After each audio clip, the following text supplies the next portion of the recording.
জেলের দাগ একবার যার লাগছে সেই দাগই। অপেক্ষার পালা শেষ, দাগি হয়ে পর্দায় ফিরলেন জনপ্রিয় অভিনেতা আফরান নিশো।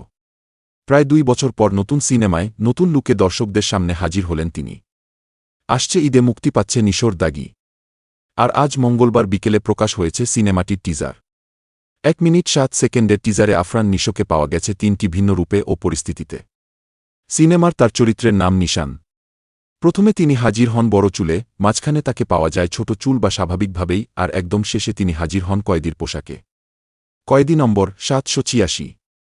টিজারে অভিনেত্রী তমা মির্জা, সুনেরাহ বিনতে কামাল, শহীদুজ্জামান সেলিমকেও দেখা গেছে। SVF Alpha I Entertainment Limited এবং চরকির প্রযোজনায় সিনেমাটি নির্মাণ করেছেন শিহাব শাহীন। দাগি তার পরিচালিত দ্বিতীয় সিনেমা। টিজার প্রকাশের প্রতিক্রিয়ায় নির্মাতা বলেন, দর্শকরা টিজারটি পছন্দ করছেন, এটা আনন্দের। তবে দর্শকদের বলতে চাই, এটা তো মাত্র প্রথম ঝলক, চমকের অনেক কিছুই একে একে আসতে থাকবে।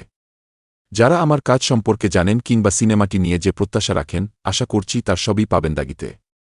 প্রযোজনা প্রতিষ্ঠান এসবিএফ আলফা আই এন্টারটেইনমেন্ট লিমিটেডের ম্যানেজিং ডিরেক্টর শাহরিয়ার শাকিল বলেন, টিজারের মাধ্যমে দর্শকরা প্রথমবারের মতো সিনেমাটির কিছু দৃশ্য দেখল এবং তাদের খুব ভালো প্রতিক্রিয়া পাচ্ছি। তবে দর্শকরা যখন প্রেক্ষাগৃহ থেকে বেরিয়ে সিনেমাটিকে ভালো বলবে, তখন আমাদের চেষ্টা সার্থক হবে। আফরান নিশোর কথায়, ভবিষ্যতে কি হতে যাচ্ছে, টিজারটি তার ইঙ্গিত দিয়েছে মাত্র। এই সিনেমার প্রতিটি ফ্রেমে গভীর অর্থ রয়েছে।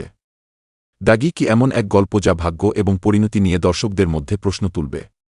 দাগি সিনেমায় গুরুত্বপূর্ণ চরিত্রে আছেন শহীদুজ্জামান সেলিম, গাজী রাকায়েত, মিলি বাশার সহ অনেকে।